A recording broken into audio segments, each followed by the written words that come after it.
શ્રી રામ મિત્ર, good morning. તમે લોકો જોઈ શકો છો સવારનો દીવ ઉગી ગયો છે, સૂરજ દાદા ઉગી ગયા છે ને આ બાજુનો નજારો જોવો એક નંબર આવે ભાઈ. અને એને આગળ વધવીને આપણે ટન ટન આગળ વિધા ને કાં તો લીંબોડી આવી ગઈ ને તે પછી તો આ આંબો આવી ગયો ને તે પછી આ આગળ વિધા કાં તો ભીંડો આવી ગયો ને ભીંડો આવી ગયો 50 કિલોના સંપલ લઈને જવું પડે ને આ છે ભાઈબંધની સાયકલ.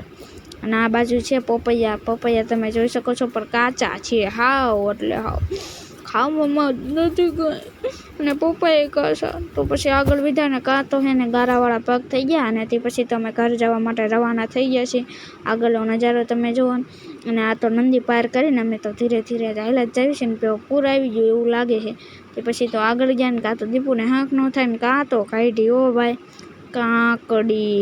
પછી તો ખાવાનું મન થઈ ગયું. તો આ મિની બ્લોગ અહીંયા પૂરો. તો બધાને બાય.